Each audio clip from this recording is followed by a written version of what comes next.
In 1077, William the Conqueror, ruler of Normandy and England, ordered the construction of a special building. It was to be part palace, part treasury, part prison, and part fortress. It was the White Tower on the banks of the Thames in London, and it was a powerful symbol of the way that the Normans were imposing themselves on this conquered country. They hadn't just brought armies and architecture to mark their authority, they'd also brought their language. The French vocabulary of power forced its way into the English language. Crown and court were both French words, so were castle and tower, and the barons who built them, and so were obedience and justice, treason and prison. The Anglo-Saxon kings had governed using the Old English language. Now the Normans used French and Latin. English had become the third language in its own country. It would take over 300 years to emerge from the shadows.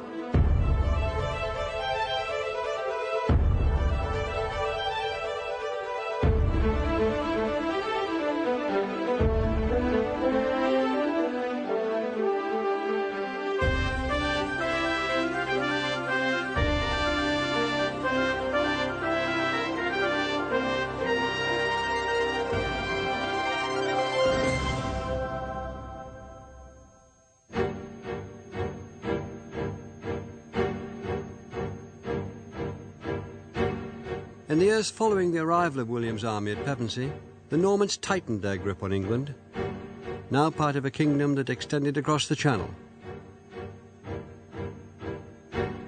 Across the land, William's men took over every position of power in the state and in the church. Within 60 years, the monk and historian William of Malmesbury could write, "No Englishman today is an earl or bishop or abbot. The newcomers gnaw at the wealth and guts of England, nor is there any hope of ending the misery." He wrote in Latin. Written English, which had managed to establish itself so boldly before the conquest, was now dying.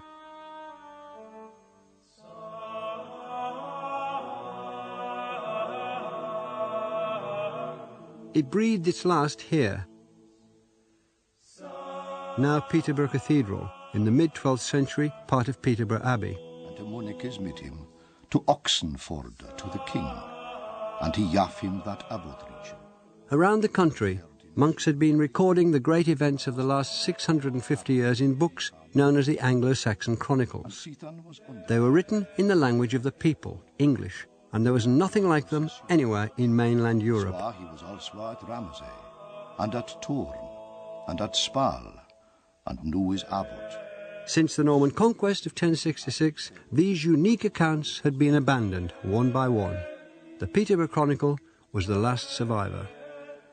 In 1154, a monk recorded that the abbey had a new abbot, a man with the very French name of William de Watteville. Choose an author of himself. Willem de Watteville is gehaten, good clerk and good man, and fair have it begun. He has made a good beginning, the monk writes. Christus him ure. Christ grant that he may end as well. With this last entry, 6.5 centuries of written history came to an end. Old English had ceased to be the language of record in the land. But that didn't mean that it was going to go away.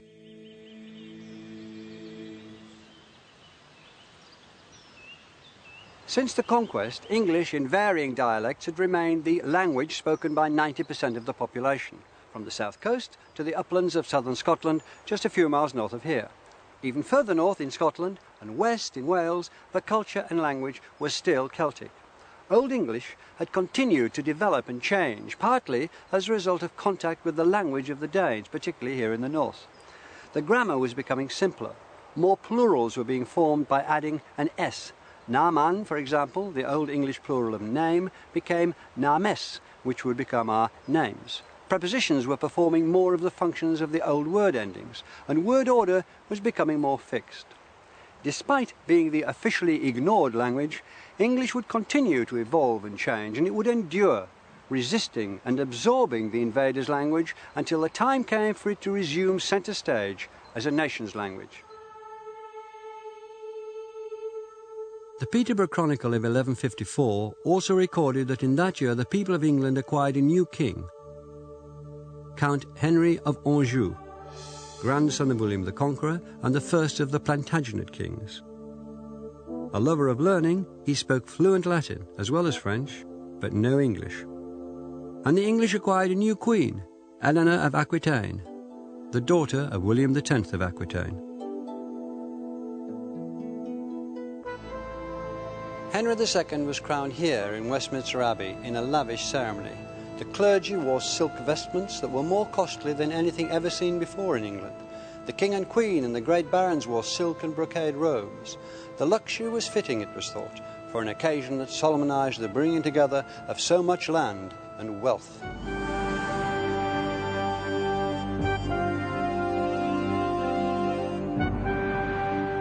Henry brought his inheritance of William the Conqueror's land in England and northern France.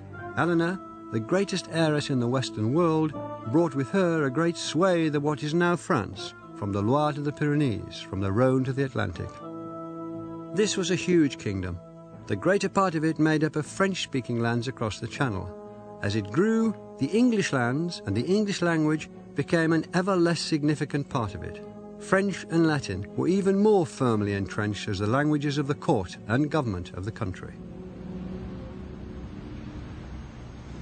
Yet after their coronation, Henry and Eleanor rode in procession along the Strand, and it's reported that the people shouted "Was Hail" and "Vivat Rex," wishing them long life in English and in Latin. English was still alive in the streets.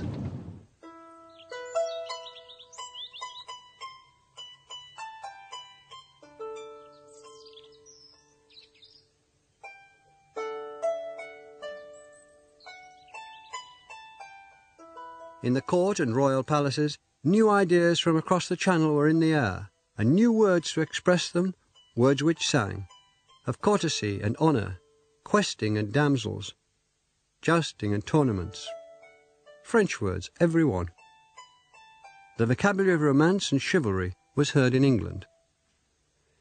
Bona donatus placiat su friend, del ben quieus fuel quieus vid el mal sufrire, e pues lo mals non puera dantener, ans merce blanquel partam egalment.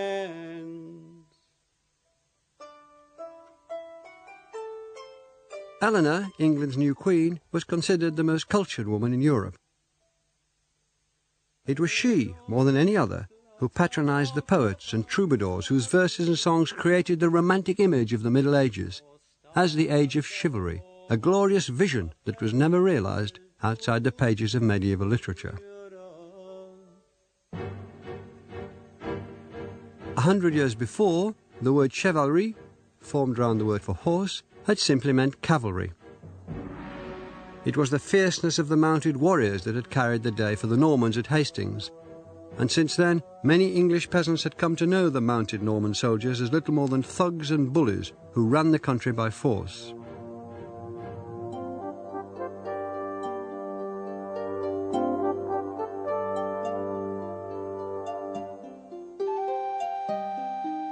But now, mounted warriors had become knights, and the word chivalry came to mean a whole model of ideals and behaviour,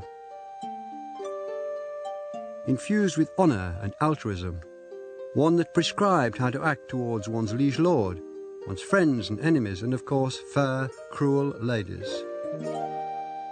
Ideas had shifted, and words with them.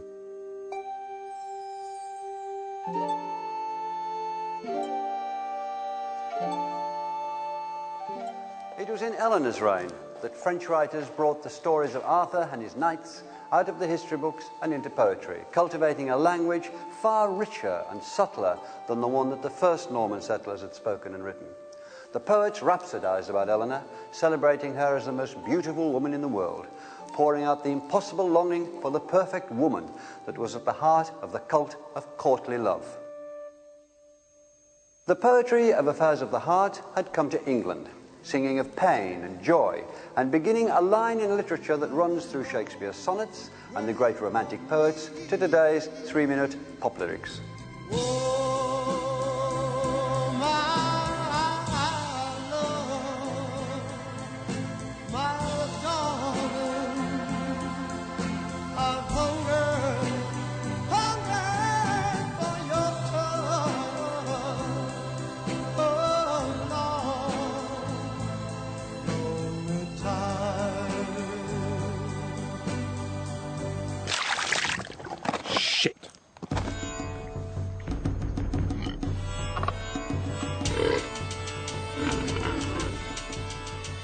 Meanwhile, England's native inhabitants were singing their own songs about things in their less exalted condition, things that concern them every day. They sang in their own language, English.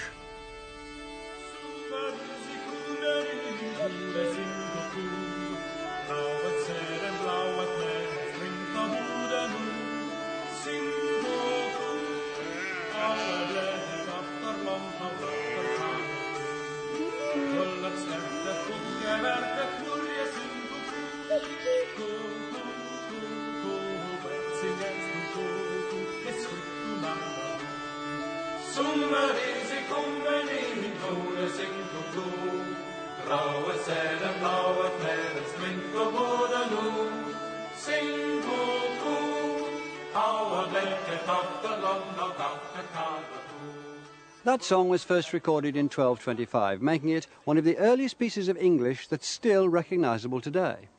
There's not a single French word in it. Words like summer, come, sow, seed and new can be traced right back to the flatlands of Frisia. Spring and wood can be found in the Anglo-Saxon poem Beowulf, and merry, sing and loud in the works authorised by Alfred the Great.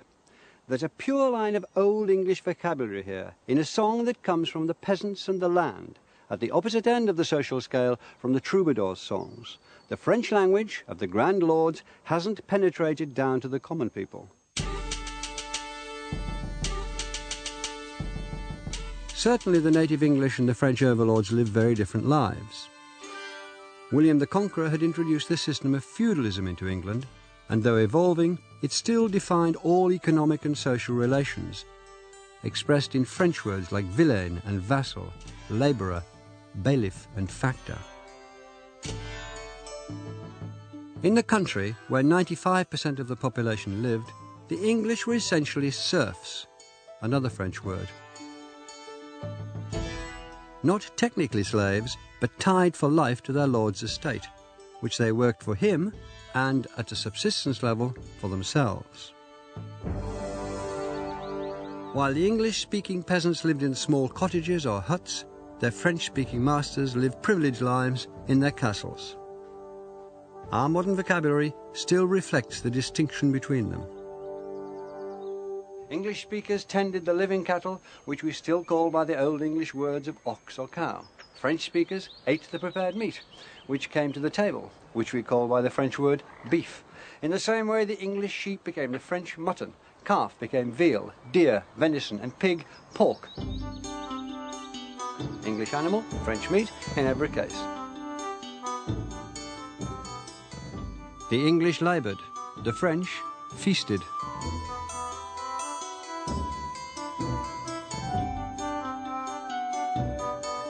Where English underlings and French masters lived and worked together, the boundaries between their languages inevitably wore away, and the vocabularies of court and countryside mingled. For example, local men would have been involved in the training and flying of a nobleman's hawks. And some now common words have come to us from falconry. The word falcon itself comes from French, as does leash, which referred to the strip of material used to secure the bird, and block on which the bird stood. Our word codger comes from the often elderly man who assisted the falconer by carrying the hawks on a cadge or cage. Bait described the bird beating its wings and trying to fly away. Check meant at first refusing to come to the fist.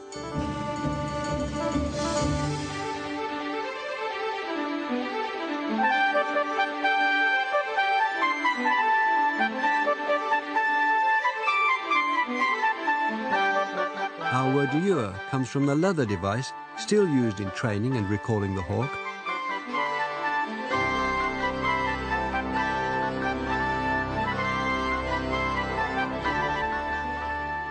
Quarry was the reward given to the falcon for making a kill. When a bird molted, she was said to mew, and from that came the name of the buildings where hawks were kept, mews. Today, that name can still be seen attached to streets where estate agents rather than hawks hunt their quarry. We've just heard 9 French words that came into English from one activity alone. Steadily, French vocabulary was pouring over English. The French influence on the English language as a whole is enormous in terms of vocabulary, not in terms of grammar, but in terms of vocabulary it's unmatched by any other language. For example, fruit replaces the Old English wastum. Pretty quickly, within the space of about 40 or 50 years, wastum simply isn't used. But the majority of words don't replace Old English, they stand side by side with them. So we have a word like apple in Old English meant any kind of fruit. Whereas what happens is because fruit comes in and is basically expresses that, apple starts to mean a very specific sort of a fruit. I think it's not true to say that, generally speaking, French words came into the language and ousted the Old English words out of it. Generally, what seems to happen is that the Old English word simply narrows in meaning.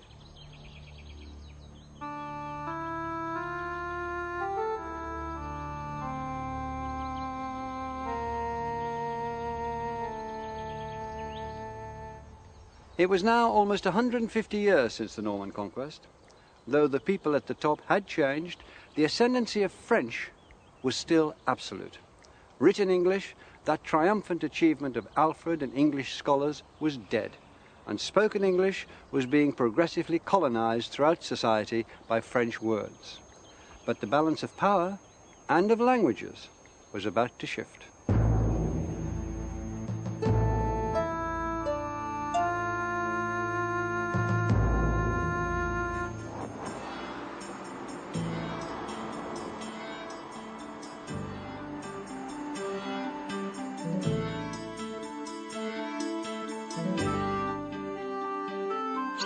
Of course, early 13th century English society consisted of more than English peasants grubbing the land and French-speaking nobility lording it in their castles.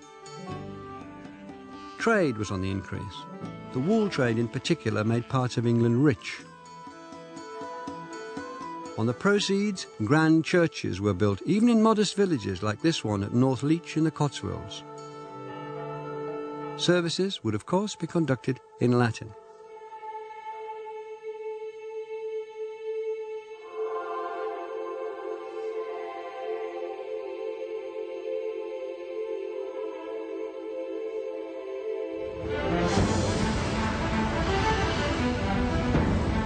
Towns were growing, sometimes French and English towns together, as at Norwich and Nottingham. Then, as now, London was the magnet. Its population would double in the course of the 13th century. As feudalism loosened its grip, English speakers would flood in from the country looking for opportunities, a better life.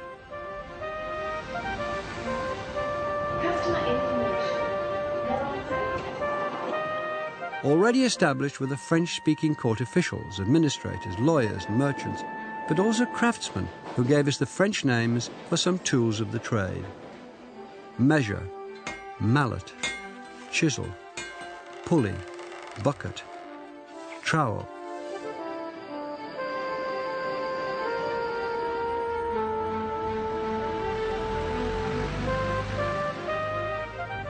This is Petty France in London. Its name shows that it originally housed a community of French immigrants. In the early Middle Ages, there were areas like this in many English towns, home to craftsmen and merchants who'd come here from Normandy. English and French speakers met and mingled in these places, and the English middle classes picked up French words by the thousand. Merchant, money, price, discount, bargain, contract, partner, embezzle. The English didn't just borrow French vocabulary, they took their names. Then as now, names were a matter of fashion, and the fashion in the early 13th century was for French. So out went the good old English Ethelberts, Elfrics and Ethelstains, Dunstons, Wulfstons and Wulfrics, and in came the newfangled Richards and Roberts, Simons and Stephens, Johns, Jeffreys, and most popular of all, Williams. It seemed that everywhere French was the name of the game. If this process had continued, whereby French percolated and penetrated into every area of English society, then French could eventually have engulfed English. That didn't happen. Why not? One critical reason was that because of particular historical events, French speakers in England became cut off from their cultural and linguistic roots. In 1204, the reigning monarch John, King of Normandy, Aquitaine and England, lost his Norman lands in a war with the much smaller kingdom of France. The Norman dukedoms, ancestral lands of William the Conqueror, and cultural homelands were part of another empire now. As long as the French nobility and middle classes who lived in England kept contact with their homelands in Normandy, as long as they thought of themselves as French and married within French families, their identity and language were secure. When they lost their connections across the Channel, their language began to lose its grip on English.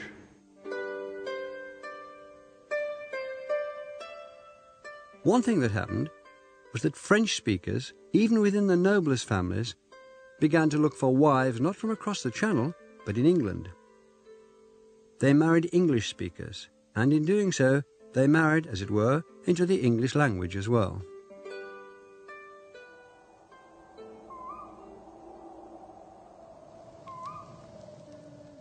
It's said that the hand that rocks the cradle rules the world.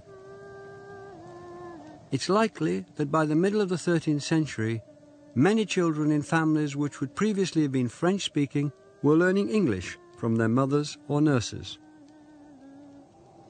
Merry it is, was summer last with Vogel's song. Och, nun etcheth wind is blast, and weather strong.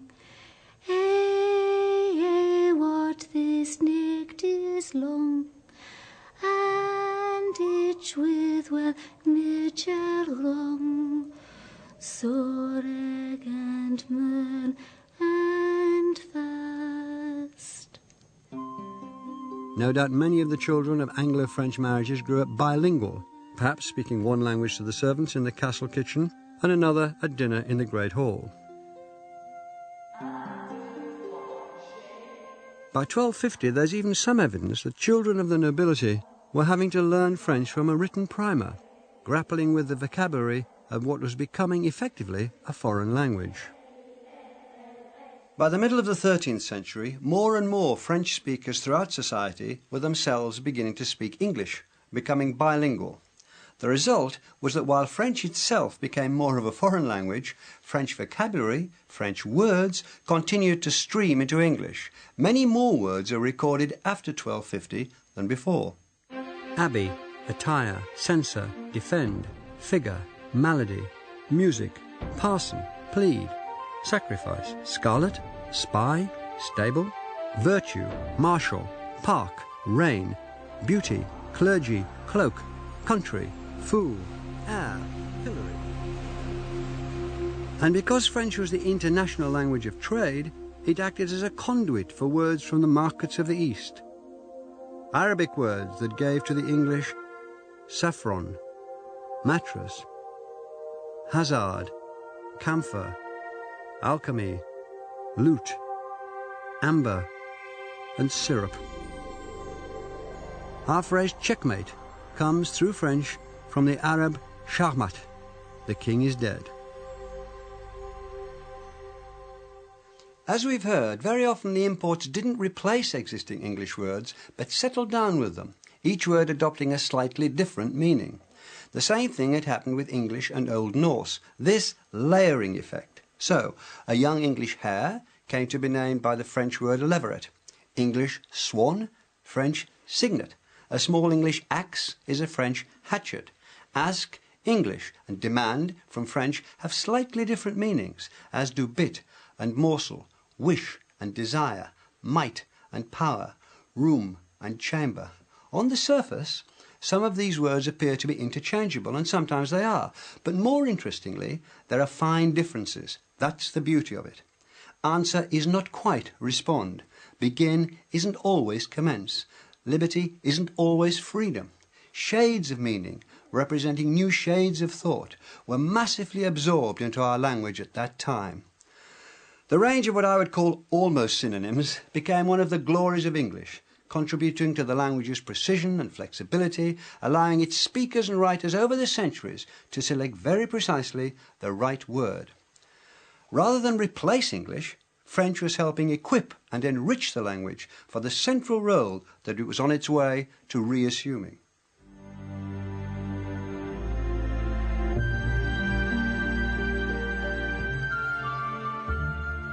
Towards the end of the 13th century, a new idea of the English people was being born. The Norman lands across the Channel were a foreign country now. Even the families who traced their roots back to William the Conqueror's Norman followers, men with French names and French blood, started calling themselves true-born Englishmen. Behind me is the tomb of Edward I, the hammer of the Scots, it says there in Latin. Latin was the language of official business. But when the French King Philip threatened invasion of England in 1295, Edward used the English language as a symbol of nationhood to galvanize support. If Philip is able to do all the evil he means to, from which God protect us, he plans to wipe out our English language entirely from the earth, he said. The old language, reborn, could now be a rallying point for a new mongrel people. The invasion never came. And though Edward made the English language a symbol for the country, he didn't elevate it to official use. Latin and French were still the languages of state affairs. It was Edward's direct ancestor, William the Conqueror, who more than 2 centuries before had enshrined Latin and French as the written languages of state, banishing English.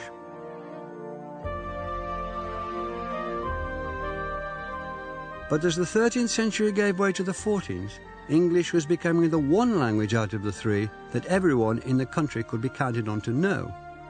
In 1325, for instance, the chronicler William of Nassington could write, Latin can no one speak, I trow, but those who it from school do know.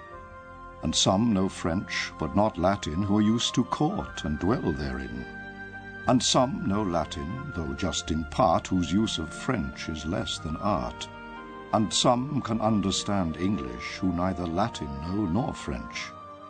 But unlettered or learned, old or young, all understand the English tongue.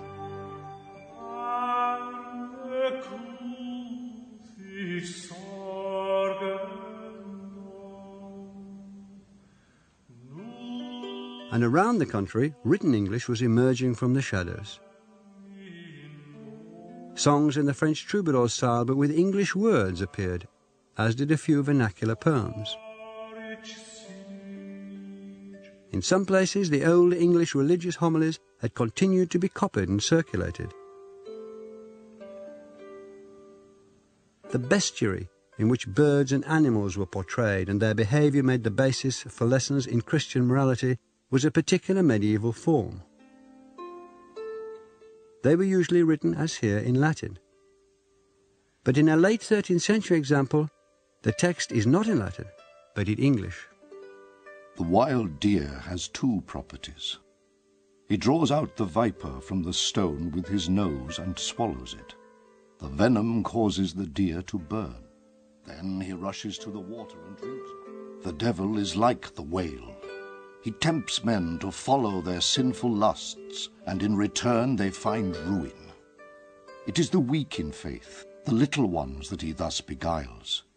And it was an animal which, in just a few years' time, would by a cruel twist of fate give English its greatest boost yet, a small black rodent with a Latin name.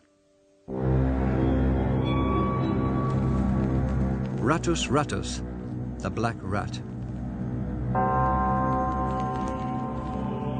In 1348, ancestors of these black rats deserted a ship that, coming from the continent, had docked near Weymouth. they carried a deadly cargo, a germ that modern science calls Pasteurella pestis, that the 14th century named the Great Pestilence, and that we know as the Black Death. Plague had come to Britain. Infected rats carried the deadly germ east, then north. They sought out human habitations, building nests in the floors, climbing the wattle and door walls, shedding the infected fleas that fed on their blood and transmitted bubonic plague.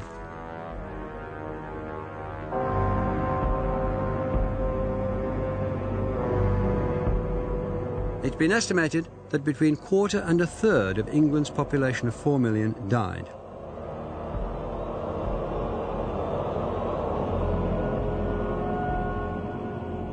In some places, whole communities were wiped out.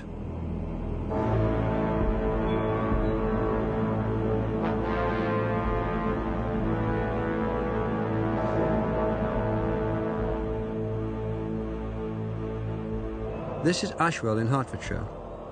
In the bell tower of the church, some desperate soul, perhaps the parish priest, scratched a poignant record on the wall in bad Latin. The first pestilence was in 1350-1. 1350. Pitiless, wild, violent. Only the dregs of the people live to tell the tale. The dregs were those of the English-speaking peasantry who'd survived. Though the Black Death was a human catastrophe, it set in train a series of social upheavals which would speed the English language along the road to full restoration as the real and recognised language of the nation.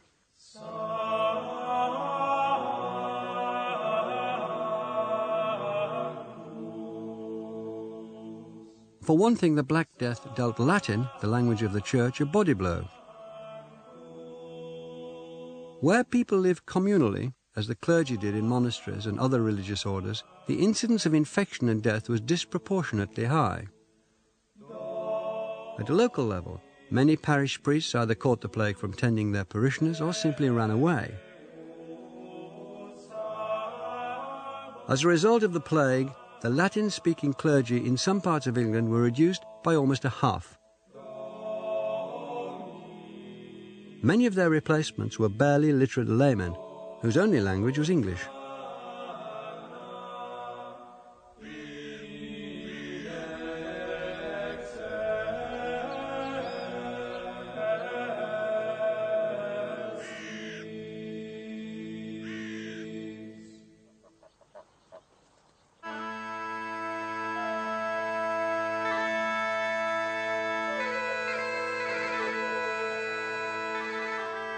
England after the Black Death was a very different place. In many parts of the country, there was hardly anyone left to work the land or tend the livestock. The acute shortage of labour meant that those who did the work had the power to break from their feudal past and demand better conditions, higher wages.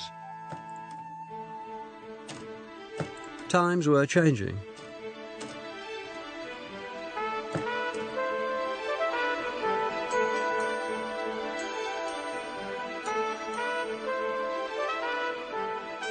Wages rose, the price of property fell.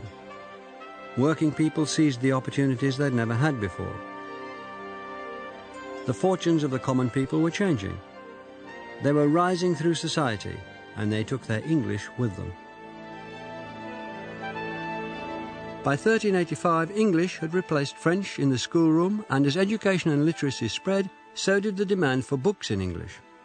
And English was already finding a place in the state and in the law. In 1362, for the first time in 3 centuries, English was acknowledged as a language of official business. Since the conquest, court cases had been heard in French. Now the law recognized that too few people understood that language, probably because many of the educated lawyers had died in the plague.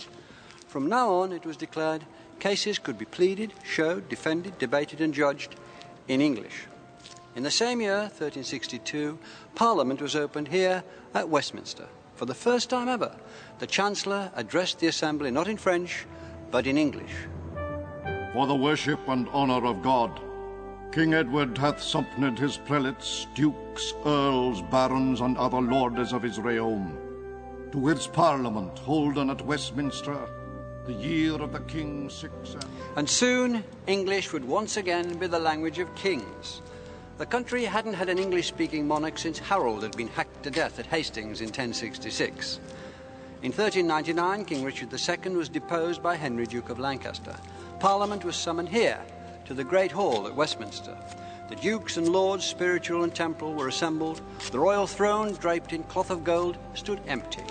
Then Henry stepped forward, crossed himself, and claimed the crown.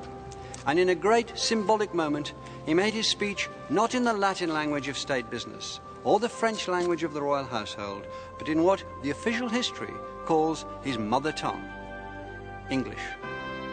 In the name of the Father, Son, and Holy Ghost, I, Henry of Lancaster, challenge this realm of England, and the corona with all the members and the appurtenances. As I that am descended by richt line of the blood, coming from the good Lord, King Henry III. And for that richt, that God of his grace hath sent me, with the help of me kin and of me friends, to recover it. The which realm was in point to be undone for the fault of governance and undoing of the God allowance.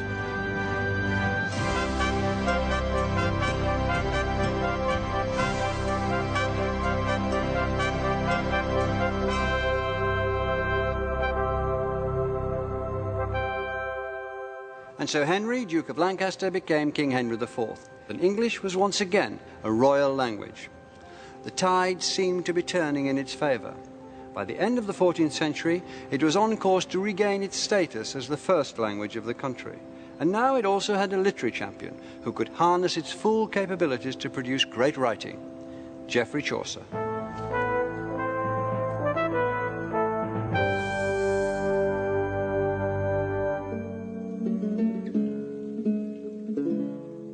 When that April with his sure as soot the drocht of March hath persed to the root, and bathed every vine in such liquor of which virtue engendered is the floor.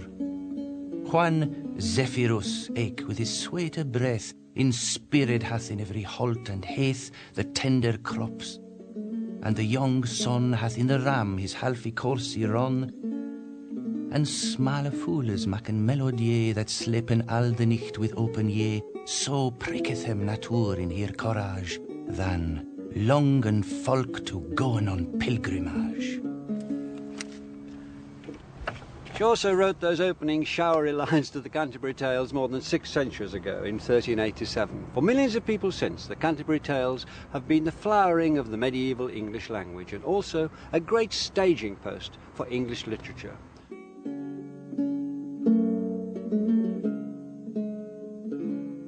Chaucer, pictured here as one of his own pilgrims, wasn't the only writer of his time, and he didn't invent the language he was working with.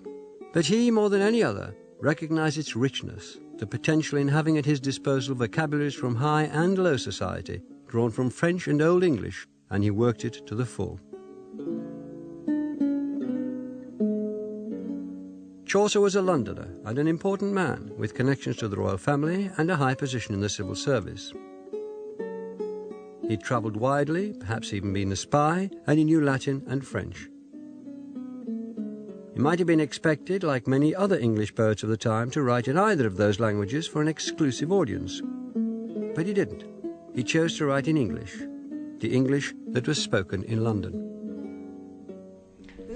Of London would have been a huge mixture. You've got people coming in from the central Midlands, from the northern Midlands. From the northern Midlands, they'd have bringing more Scandinavian terms because it's an area of strong Scandinavian settlement. But we'd have also have heard French loanwords, which people would have heard in literature as well. So it's a vibrant variety of English.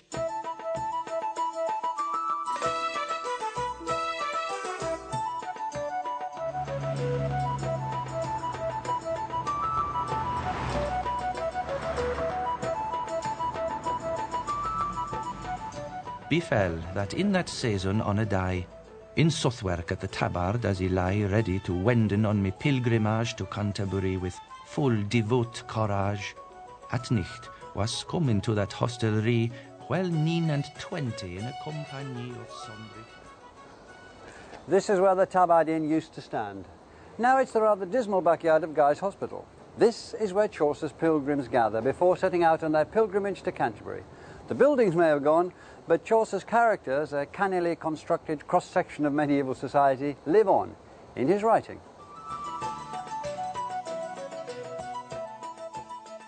A knicht there was, and that a worthy man, that fro the team that he first began to readen out, he loved chivalry, truth, and honor. There was also a nun, a prioress, that of her smiling was full simple and coy.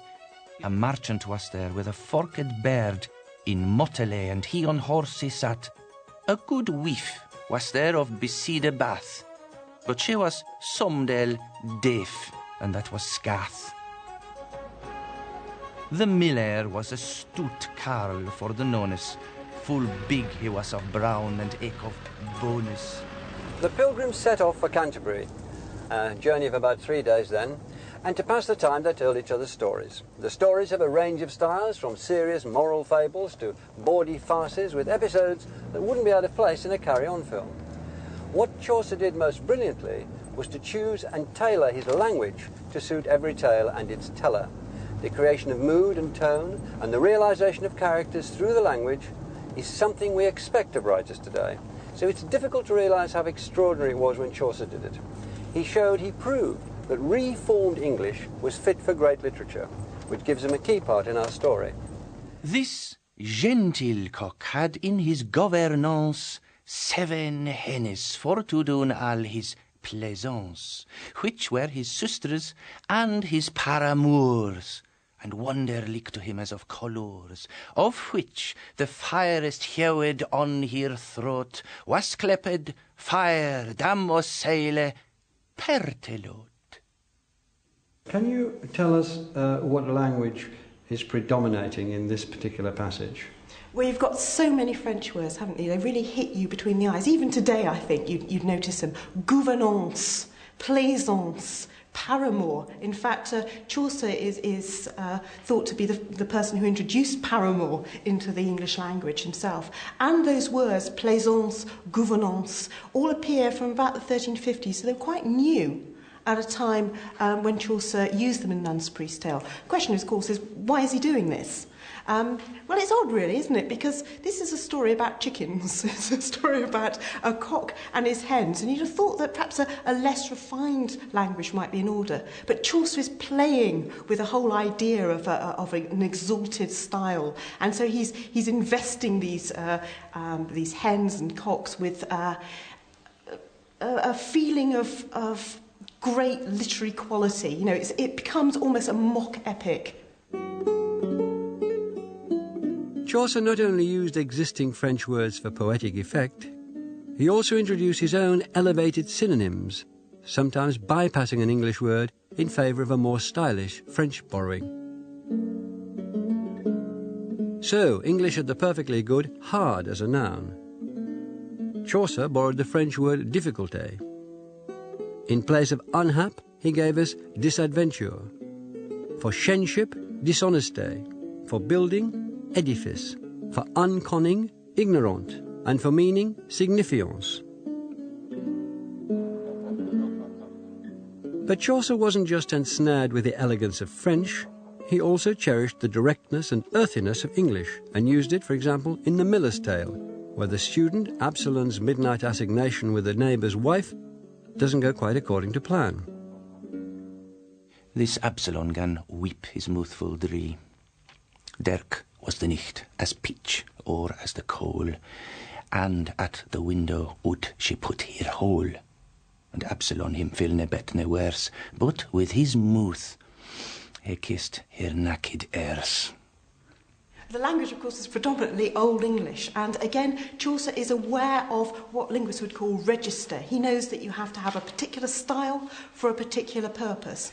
With The Miller's Tale, we have both the miller himself, who is a man of extraordinary qualities, so he opens doors simply by running at them with his head, which is a clever trick. And the story itself is, as you know, about bottoms out of windows and other such thing. And of course, in that case, it's appropriate to have a simple, earthy style. He knows that if he's talking about basic, earthy stuff, he might as well use good Old English words. And I think it's actually marked that use by not using many French words. I think people would have picked up on that. We certainly do. The style seems very direct, almost colloquial. Of course, that's literary artifice. But it does seem direct and colloquial, and that's as a complete result of the way in which he's using the language he'd have heard on the streets. Words like ass, meaning arse, I'm afraid, and other such rude words. Scholars dispute how much vocabulary Chaucer actually introduced into English.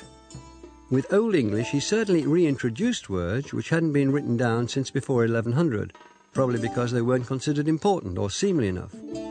Words like churlish, farting, friendly, learning, loving, restless, swiven, wasp, wifely, and willingly.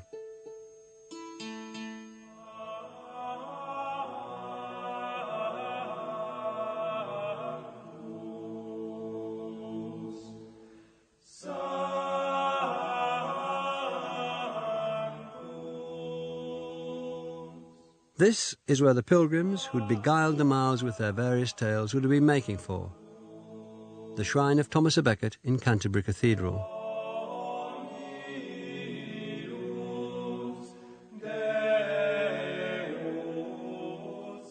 The brilliant archbishop, son of a French merchant, had been brutally murdered in 1170 by knights acting on the wishes, if not instructions, of Henry II, that first Plantagenet, whose wife Eleanor had done so much to promote the courtly French language, which Chaucer was now mining so expertly.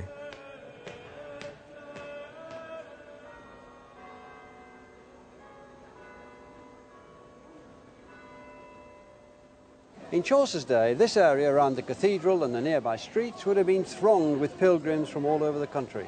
Well, the thronging hasn't changed, but they would have been speaking in the dialect of their homes. English wasn't uniform in the way it was spoken, and Chaucer himself in the Reeve's Tale gives us literature's first fully northerner, who speaks with flat vowels. He says him for home, na for no, gan for gone, and nan for none, all pronunciations that will be quite understandable in the northeast of England today. Chaucer himself worried about whether his work would be mispronounced or wrongly copied or just misunderstood in other parts of the country. He bids one of his poems, Troilus and Cressida, a rather worried farewell, voicing a concern he must also have felt for the Canterbury Tales.